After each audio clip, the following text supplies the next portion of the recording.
Yeah, and in terms of dealing with what other people think, I think for me it's just chunking it all down into plans. If someone doesn't believe it's possible, then they're not the person to have on your team or in your corner, and then we found, people who really got behind it and really did feel like it was something that we could achieve. So, yeah, it was definitely difficult, particularly mindset-wise, thinking, are these people right? Actually, is this true? have I bitten off a bit too much here?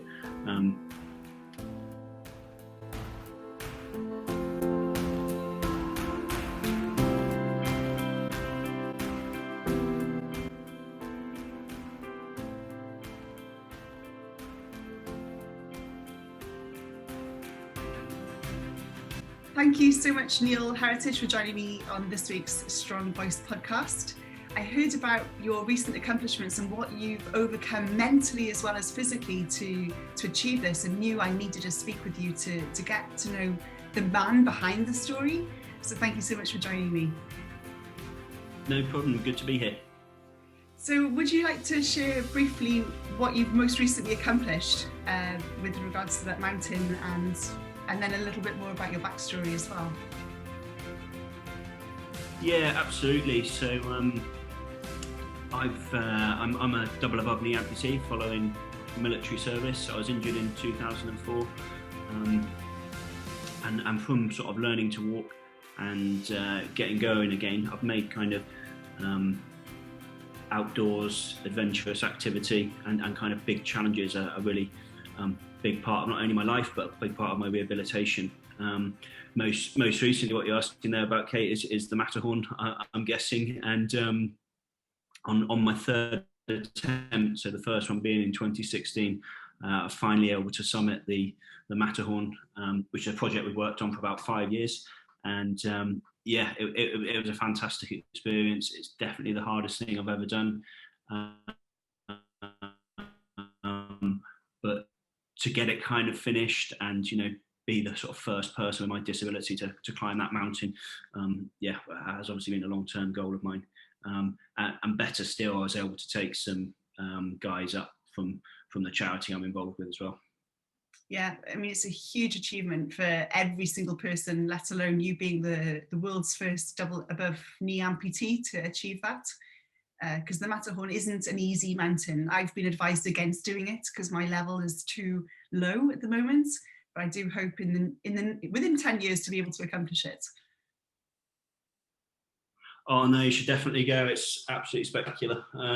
It's one of the most incredible places I've ever been. That whole region is just fantastic, and I was very fortunate, to have an incredible team with me who supported me and made that possible. It's certainly not something I could go and do on my own. Just having those sort of experts there with me, that advice, that guidance, and importantly making it as safe as possible, it was the made it possible really for me.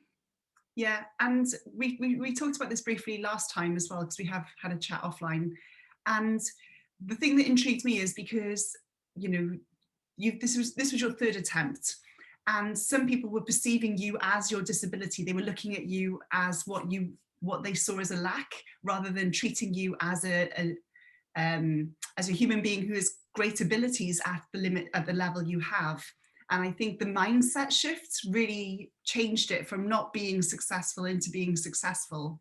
And that piece really intrigued me, because in my past I have come across quite a lot of sexist comments and barriers, especially as an engineer, that could have been seen as a way of stopping me from achieving what I want to. And so that sort of area, I'd love to hear a bit more about how you dealt with that, the treatment of how they perceived you, and how you overcame it to still succeed in your goal. So to bring everyone else up to speed, so really early on with the idea, that it was pretty much knocked back by a lot of people saying this is not possible, it's not achievable, think of something else basically. But in a way that almost spurred me on to think, actually I genuinely believe this is possible. I'm not going to be able to do it in the same fashion that an able-bodied climber does, just can't move quickly enough. But if we can break that mountain down into sections, and you know, spend more time on the mountain, then why not make it possible?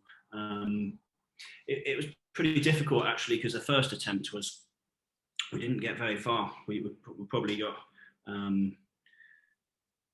much less than halfway up the mountain, and I was absolutely exhausted. And I thought, actually, you know, that was the time I thought, I wonder if these people are right. I wonder if this is too much. But actually, we given it a few weeks down off the mountain. What did we get wrong? What can we do better? How can we do this differently? And it was just about replanning and you know, realigning with my abilities and how far I could move in one day. Is what kind of came up with the second plan. The second attempt, not really, you know, pretty successful on the whole. The weather turned against us at about 4,000 meters, which meant we turned around. So the plan had worked, and we were just really fortunate to get out this year in amongst the COVID stuff. And there was a gap where you were allowed to travel, and it meant the area was really quiet compared to normal. We had fantastic weather, and everything just kind of fell into place as it needed to make that happen. But yeah, and in terms of dealing with what other people think, I think for me it's just chunking it all down into plans. If someone doesn't believe it's possible, then they're not the person to have on your team or in your corner, you know. And then we found, you know, people who really got behind it and really did feel like it was something that we could achieve. So yeah, it was definitely difficult, particularly mindset wise, thinking, are these people right? You know, actually, is this true? have I bitten off a bit too much here? But yeah, it was great to rework it and get another go. Yeah, I can imagine. And you didn't give up until you got it done. So that's wonderful. Yeah, I mean, otherwise we'd be sitting here planning about going back next year. And yeah, I'm glad we're not doing that again, actually. That's as much as I enjoyed it, it's as you'll know yourself,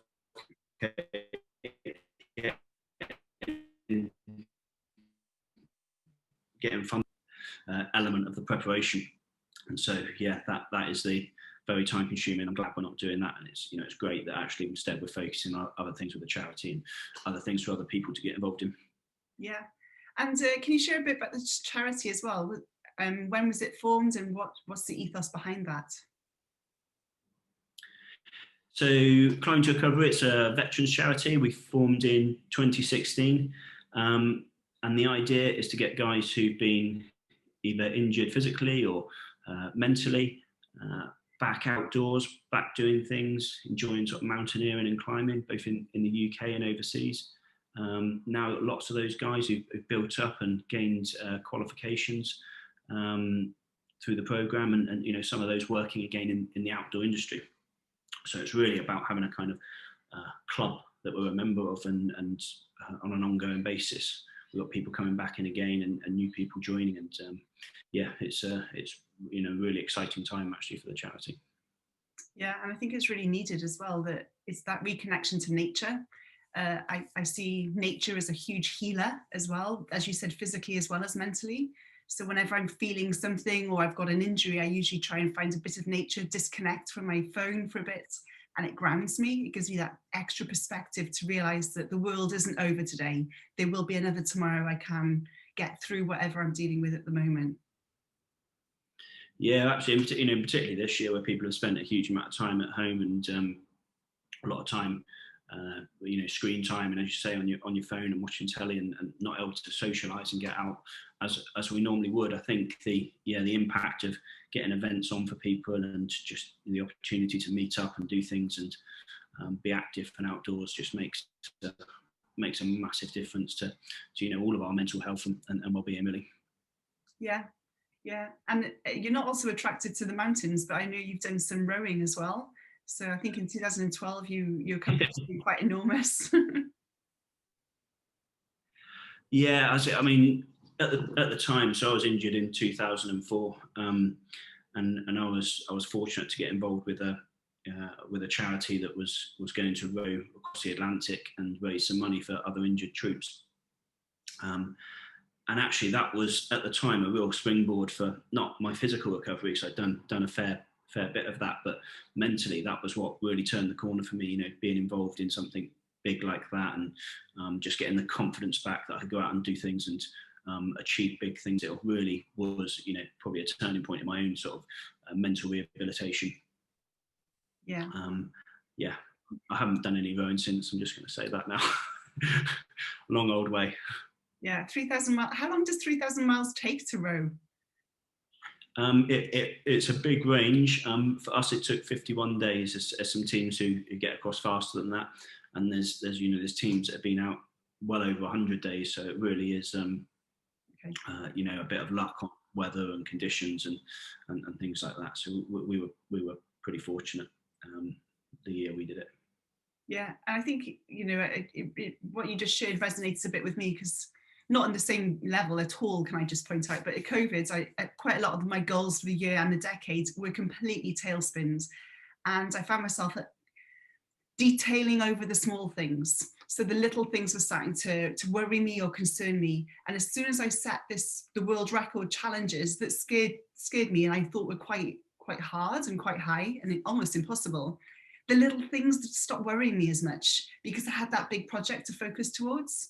And it sounds like your sport, you know, the rowing in particular, gave you that bigger goal, that reason for getting up every day, for striving to do more. And the small day-to-day concerns seem to melt away as just what they are, which is nothing really.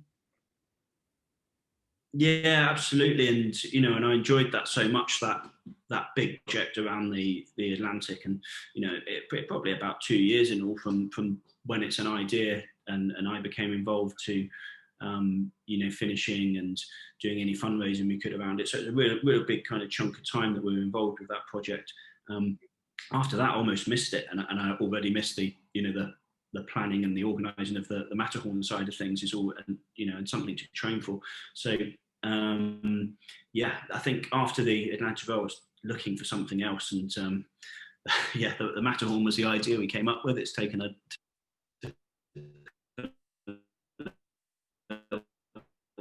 while. The charity achieving things and getting other people involved in things is where we're going now. I mean, I'm not saying there won't be other things in the future, but yeah, I think having that big long-term goal to work on certainly works for me as a way of you know, keeping me sane, so to speak. Yeah, and do you have anything on the horizon at the moment that you can share with us? Yeah, I should have just finished it actually, but so we've got I'm part of a team kayaking the Amazon, and that should have happened August 2020. Would have taken 50 to 60 days, so we should have finished that now. Hopefully it'll happen next year, but yeah, I can also see it slipping another year. So it just really depends on when we're able to travel, you know, with the confidence that it's not going to be you know, called off once we get there. So hopefully get out there. But that's great. It's a team of a combination of veterans and ocean rowers who are going to go and kayak about 3,500 kilometers from pretty much the middle of Peru out into the Atlantic. I'm not sure if I'm looking forward to it or whether I'm a bit scared, but it's the next one I'm involved in. That's absolutely amazing. I've spent a bit of time in Latin America and South America, and it is spectacular. So you're going to see some things people have never seen before, potentially, as well. Yeah, absolutely. Yeah, it should be amazing if we don't get eaten by things. Yeah. No, I don't think there's any crocodiles at the least, so that won't be eating you. Maybe piranhas. Yeah, we'll see. Yeah, that's wonderful. And it sounds like you're not pocketing into one area, like, you know, just mountaineering or just kayaking. It's an experience of life, an experience of the world. Yeah, absolutely. I mean, there's definitely other things I'd like to go and climb. So I'm certainly not moving on from that. But I mean, I was really lucky with, you know, I got invited to join the Amazon team, and it's not something I'd considered doing, but it just sounded so incredible and a fantastic opportunity. I didn't want to miss out almost, so I said yes, and we started away with the planning. Yeah, that's wonderful. And I've got some questions about like your mindset around the Matterhorn and also swimming the Atlantic, because you mentioned it quite a few times that you were in the hands of the gods per se. It was up to Mother Nature whether you were able to summit it sometimes or accomplish swimming, rowing the Atlantic in a shorter or longer period of time. So it's quite weather permitted. And quite a lot of what I'm doing, failure isn't on me. It could be weather, it could be the wrong window, it could be a multitude of events that I have no control over. How do you mentally prepare for those times when we can't prepare for it or we can't change it? Yeah, as you say, you have no control, particularly you know, the mountaineering stuff. That, you know, if it's not right, it becomes very unsafe, and you don't have an option. And particularly, you know, the year we had to turn around when everything was going well. I took that pretty hard for a little bit of time. You know, we'd done so much, everything had gone so well, we'd trained so hard, and the team had done so much to get there, and then, you know, to sort of turn around and not really achieve what we'd set out to. Yeah, it definitely sort of, I was pretty low at the end of that, and you know, and I kind of at one stage I just had this sort of, you know, light bulb moment. Is like, actually no, you just didn't get to stand on the top of the mountain that you wanted to. Everything else is fine, you know, everyone's fine, and it's, you know, and it was just trying to kind of bring it back to reality for me is what worked. It's yeah, that's the nice goal at the end of it if you achieve that, but actually it's all the stuff leading up to it is the challenges, is part of it. And I know how difficult that is when it doesn't happen for you. But yeah, I don't think you can prepare until it's happened to you. It's really difficult to say, what am I going to feel like if, you know, on Everest the guides say to me, you're turning around, Kate, it's completely out of your hand. There's no, you won't have the opportunity to say, I don't think so, we keep going. It's, you know, that's what the safe thing to do is, and that's what you're doing. So in a lot of respects, it's you know, going to be taken out of your hands, which is great, I think, because we can get a little bit kind of bullish if we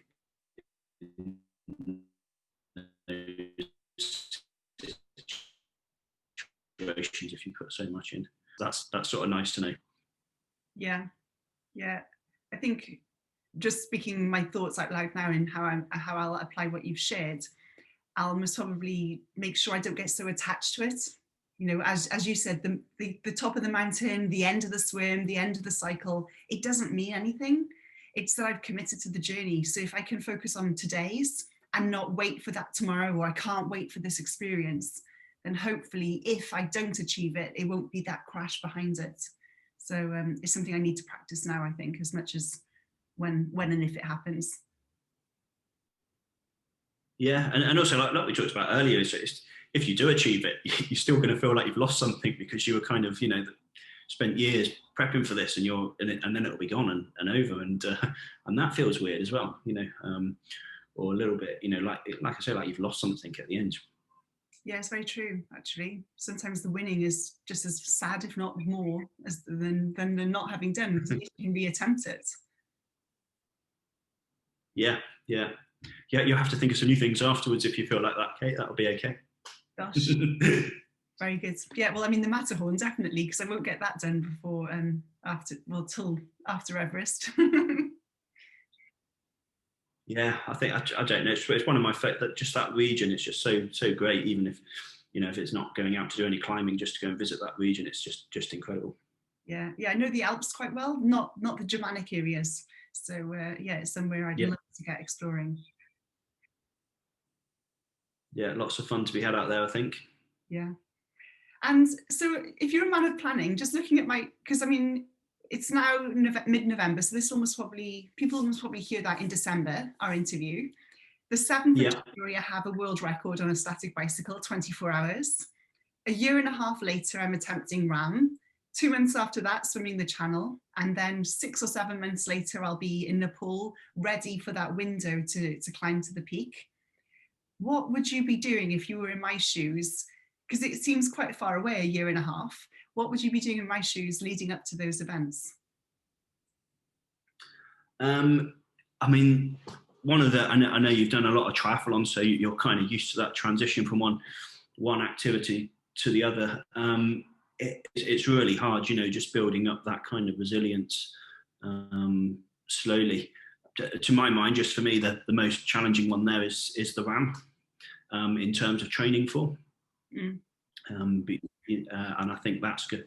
That's where I'd be focusing, you know, trying to get those multiple days of long cycling built up over a period. And obviously when the RAM happens, it's pretty warm as well, which is quite hard to recreate in the UK. Yeah. Lots of hills and yeah, quite an epic event. Yeah, for me that'll be my focus, trying to get as comfortable as I can on doing those multi-day events. Time in the sea is going to be beneficial, obviously. And then I think we talked about maybe you're going to head out early to the pool and get some acclimatization with altitude and do some smaller things. I can't claim to know anything about Everest, but I think that's something you have to take some advice from the guides that you're going with. Yeah, I don't know. It's really quite impressive and quite hard what you're attempting to do, Kate. And I'm not sure if people listening will realise, you know, how difficult it is to train for those multiple events, you know, concurrently. Yeah, I'm looking forward to watching it. I'm not looking forward to attempting to do anything like it myself. Yeah.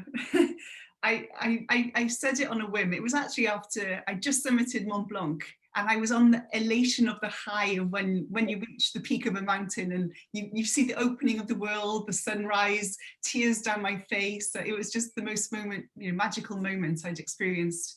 And afterwards I was like, oh my gosh, anything's possible. Let's do the 3 together. And it was in that moment that I created it. And looking back, maybe a touch of inspiration, possibly a touch of insanity, but here I am. I think it's going to be great. and you know, maybe again for some people listening, they might not appreciate it. It's not just a training for that, it's all the organising and background activity and trying to get sponsorship and fundraise that is just completely time consuming. I mean, this will be your life, I guess, for the next couple of years. That's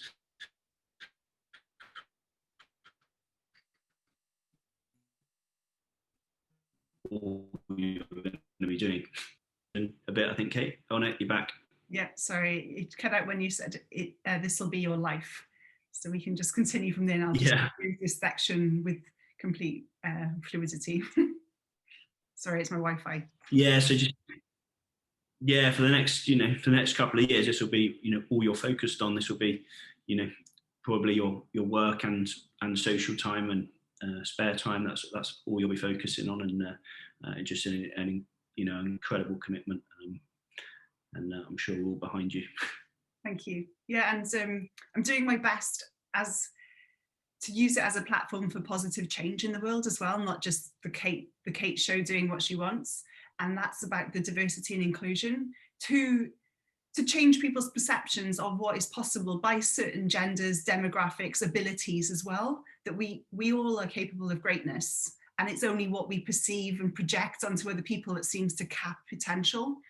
So my team, I'm doing my best to source from a diverse section. So it's not filled with a traditional hierarchy of what we see on TV, which is predominantly Western, white and male. So I am trying my best as well to add that layer of, let's start exploring different role models. Let's start exploring who else we can have on the team to show that it's possible for however you may look or feel or be. So that's quite interesting as well. It sort of added this element I wasn't expecting of, it is harder, but it's also adding a sort of deeper element for me in uncovering certain aspects of society that I hadn't or wouldn't even normally look into. So that is quite interesting for me as well. Yeah, for sure. And I think, like you say, actually, you know, who can do things. I mean, there's certainly, you know, nothing special about me. I just choose a thing and make a plan and get ready for it. There's no, I don't have any special skills or talents or anything like that. And I think that's just, you know, sharing that's the same for everyone. If there's something you fancy doing, then, you know, it's just putting those sort of steps in place, and it is achievable. Yeah, totally. And the same as me, I describe myself a lot as just a normal Welsh girl from a normal family in a town, which is what I am. I just choose not to use that as my glass ceiling. So it's every day we can add. Today I couldn't climb Everest. I'm training today to make sure in 2 years' time I can climb Everest. And so I think everyone can, with that attitude and the plan to achieve it. Yeah. Well, lots of training. As you said, yeah, I'm just looking at my training schedule. I just reviewed it yesterday with my cycle coach, and I've got 1 week where I've just 24 hours of cycling, 6 days a week cycling. That's pretty much me now till New Year, even Christmas Day, 5 hours cycling. There's not a break. Wow. So it's a commitment, but it's making something special that I would never normally have achieved or strive for. So I'm prepared to make the short-term sacrifices for that long-term change in myself. Yeah, well, absolutely. I mean, that is a huge commitment. Yeah. But as you say, it's so much more about, the journey and what you're experiencing and getting there over and beyond completing the challenges. Yeah, I think we forget that it's who we're becoming rather than who we are. And you are definitely a great example of that. That's why, I really appreciate you being on this podcast and speaking with me, is because you focus on the goal and a healthy attitude, because you see how it changes you every single time you strive for something that you don't think you can do or scares you. And that's what we need, is more people to do things that are scary. So good on you. Yeah, thank you. I'd love to ask you some questions, if possible. I ask all my guests the same ones, because I love the diversity of answers and people's attitudes and sort of processes around these. So the first one's around leadership. So what one skill do you think leaders need today? Utilising the strength of their team members, so that there's no one answer fits all. It's getting the best out of the people that are in your team. And yeah, that's really situation dependent. I know that's not much of an answer, but I think that is the... Yeah. Do you have any Sorry, you broke up again there, Kate. Yeah, no, I said, do you have any examples when you did do that or didn't do that, and the consequences? So certainly leading into the row, we divided down what were the jobs on that boat that needed to be completed, and everyone had a role and area of responsibility based on, partly on their background and their skills, and coming together as a team, really. So you had your area that you took charge of.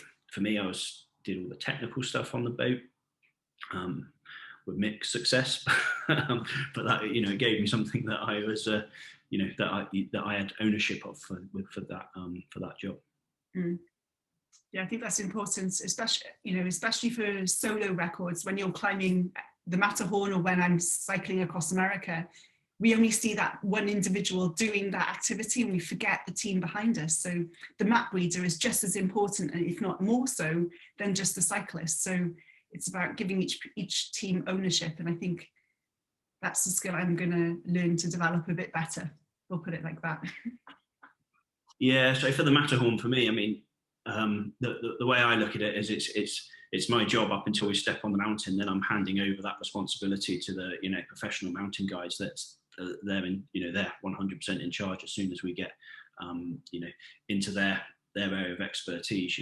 The planning side's done. It's them who you have to take advice and let control the situation to some extent.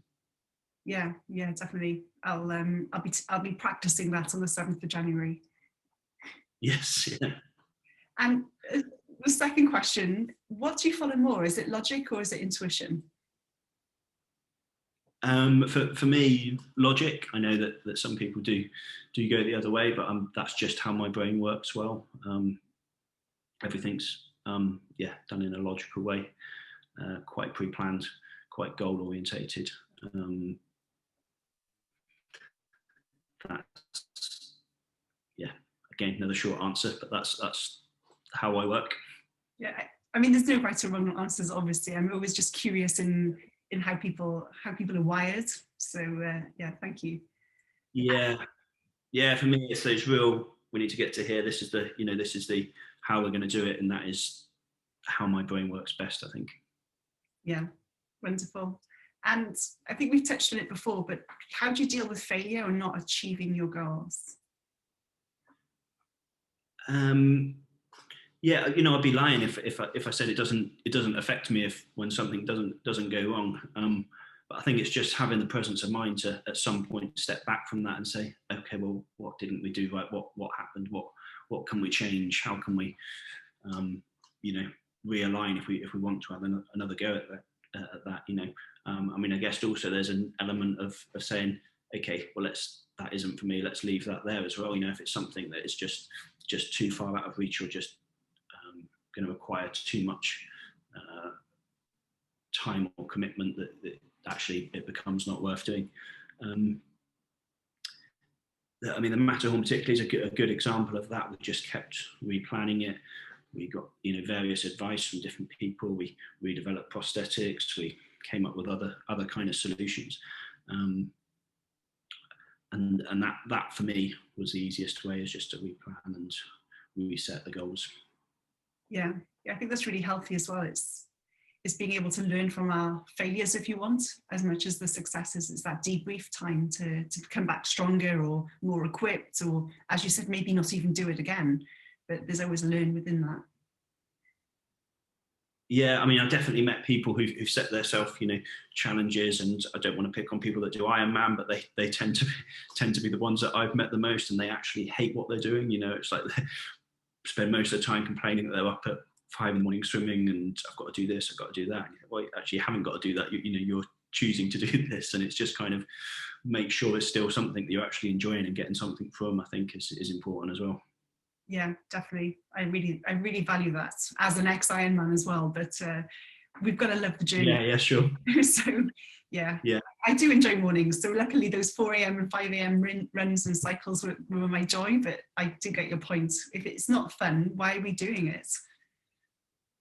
Yeah, absolutely.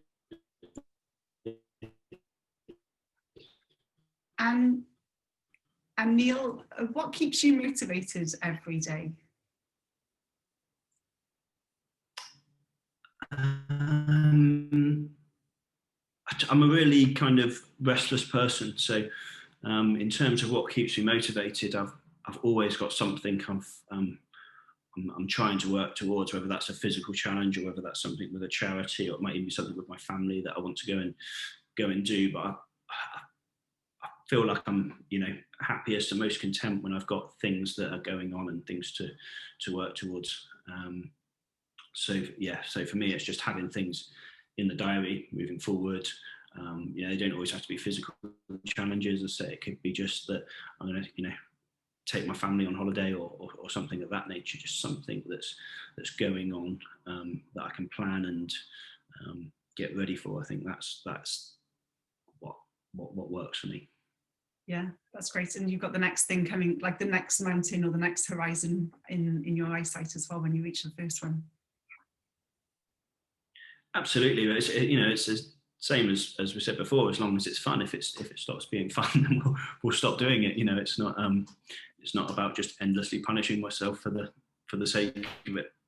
Yeah, definitely. And to everyone listening, what one message would you like to leave us with?